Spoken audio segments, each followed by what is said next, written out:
हो गया ना,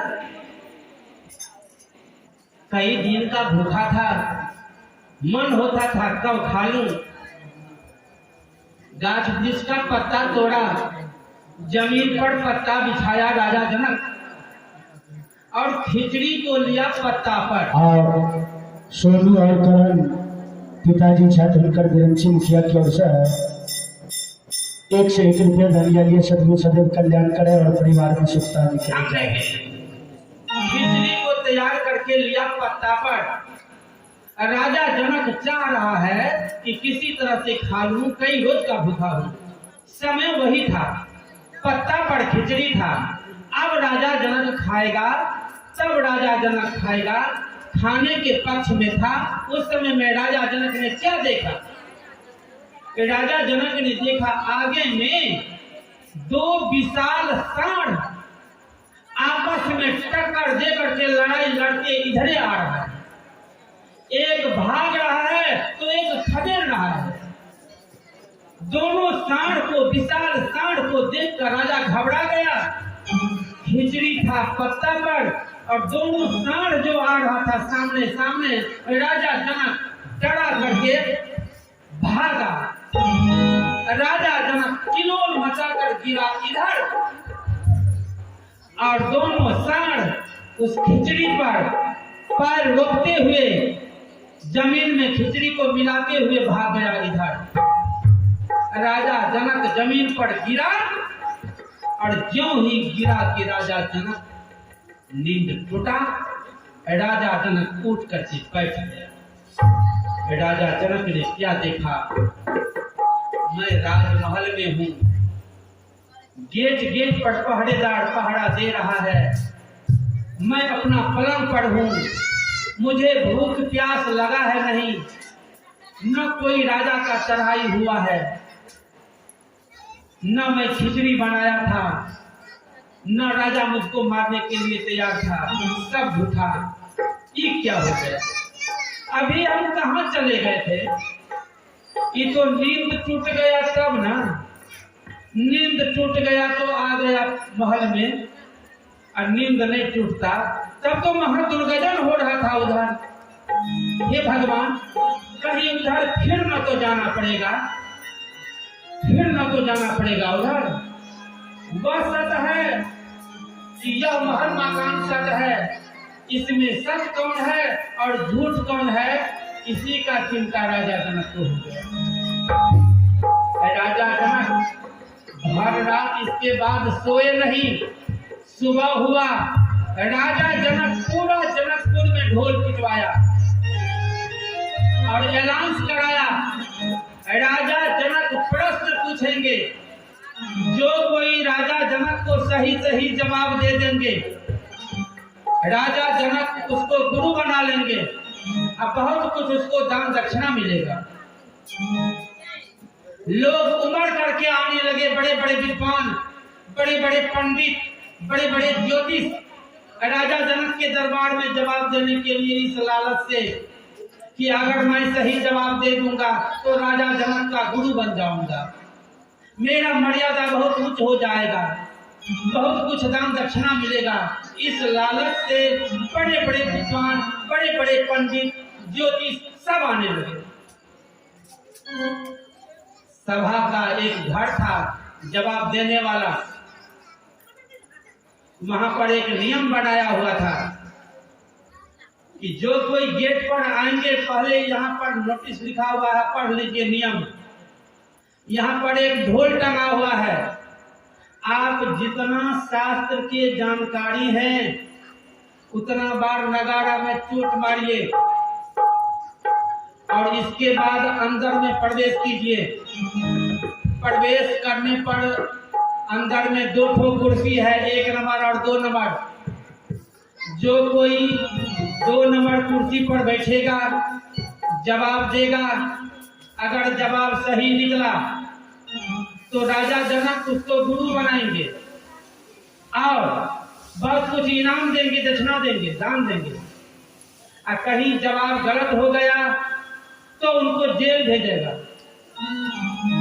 या है 2 नंबर कुर्सी पर बैठकर जवाब देने वाला के लिए जो कोई 1 नंबर कुर्सी पर बैठकर जवाब देगा, जवाब सही निकला तो राजा जनक का गुरु बनेगा, बहुत कुछ दान दक्षिणा इनाम मिलेगा। अगर कहीं जवाब गलत हुआ तो उसको फांसी पर झूलना पड़ेगा। इसीलिए जो विद्वान पंडित आते थे 1 नंबर कुर्सी पर नहीं बैठकर 2 नंबर कुर्सी पर बैठकर जवाब देते थे, यह सोचकर कि अगर जवाब गलत भी होगा तो जेले न जाएंगे, बाल बच्चा वहां पर भी आकर के मिलजुल लेगा। 1 नंबर पर बैठेंगे, कहीं जवाब गलत हो गया तब तो फांसी पड़ जाएगा। 1 नंबर कुर्सी पर कोई नहीं बैठ रहा था, 2 नंबर पर बैठ करके जवाब दे रहा था, जवाब देता था राजा जनक को। कोई कहता था राजा साहब क्या है प्रश्न? तो प्रश्न यह है कि सपना सत है कि यह संसार सब कुछ सत है? इसमें सत कौन है और झूठ कौन है? सही जवाब दीजिए। कोई कहते थे राजा साहब सपना झूठे होगा, सपना के चपेट में मत पड़िए, यह संसार जो है ना यही सब कुछ सत है, यही सब कुछ आपको काम देगा, सपना वाला कुछ नहीं काम देगा। राजा जनक सोचता था कहिए तो ऐसा भी कहीं हुआ है?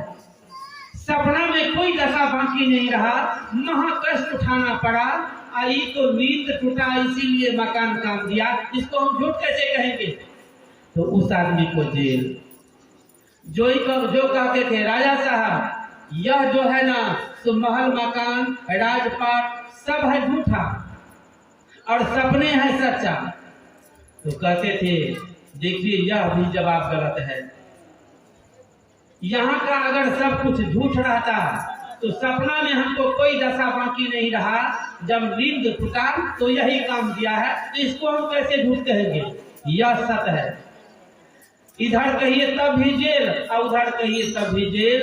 राजा जनक के जेल में तो पंडित सब भर गए, समस्या बढ़ गया, जवाब मिल नहीं रहा था। श्रोतागण इसी तरह से बहुतों समय बीत गया। वही अष्टावक्र 5 वर्ष का जो लड़का था, वह अष्टावक्र माता से आदेश लेकर के चला है राजा जनक को जवाब देने के लिए, और वह 5 वर्ष का लड़का जिसके बारे में आप पहले सुने थे, वह लड़का आ गए जनकपुर। प्रेम से बोलिए सद्गुरुदेव स्वामी की। राजा का जेल बड़े बड़े विद्वान से, बड़े बड़े ज्योतिष पंडित से भरा हुआ है, सब सजादार है, जवाब किसी का सत नहीं हुआ है। और वहां पर जवाब देने के लिए 5 वर्ष का बच्चा अष्टावक्र आया। राजा जा रहा था सड़क हो करके राज दरबार की तरफ, तब तक अष्टावक्र 5 वर्ष का बच्चा उसके आगे होकर के जा रहा था। लोग सब इशारा दिया बच्चा को, ए लड़का हटो हटो हटो, रास्ता छोड़ो, राजा आ रहा है। या जो कहा ना जो रास्ता छोड़ो, पीछे राजा आ रहा है, हटो, रास्ता छोड़ो, रास्ता दो। तो अष्टावक्र जो 5 वर्ष का लड़का था, वह 5 वर्ष का लड़का उलट कर पीछे देखा तो क्या देखा? राजा जनक का मंत्री सिपाही सब आ रहे हैं।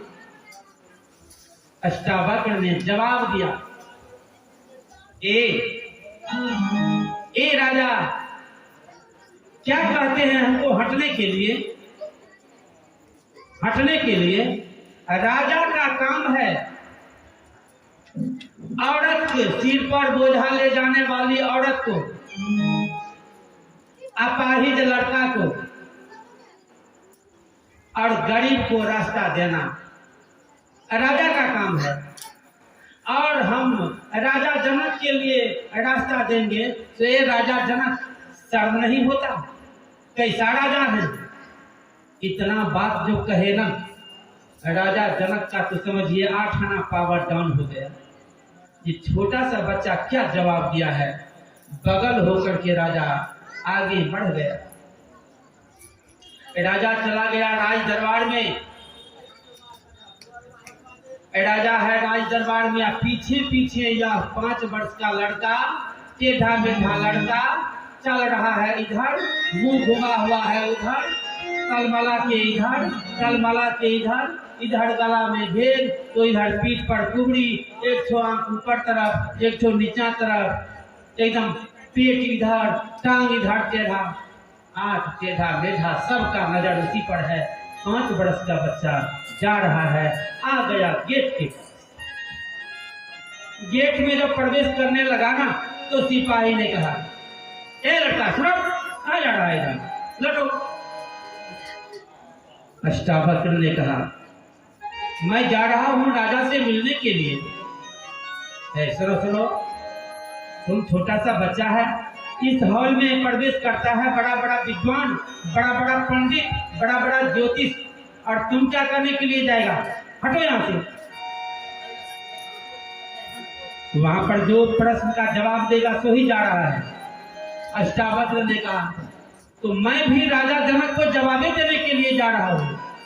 अरे 5 वर्ष का लड़का है, छोटा सा लड़का है, और तुम लेल्हा बोका के जैसे लगता है, और तुम जा रहा है जवाब देने के लिए। सुनो, पढ़ा लिखा है, देखो तो यहाँ पर क्या लिखा हुआ है, इस नियम का पालन होगा। कितना शास्त्र का जानकारी है, कितना शास्त्र पढ़ा है। नगाड़ा में चोट मार करके अब तब जाना पड़ता है।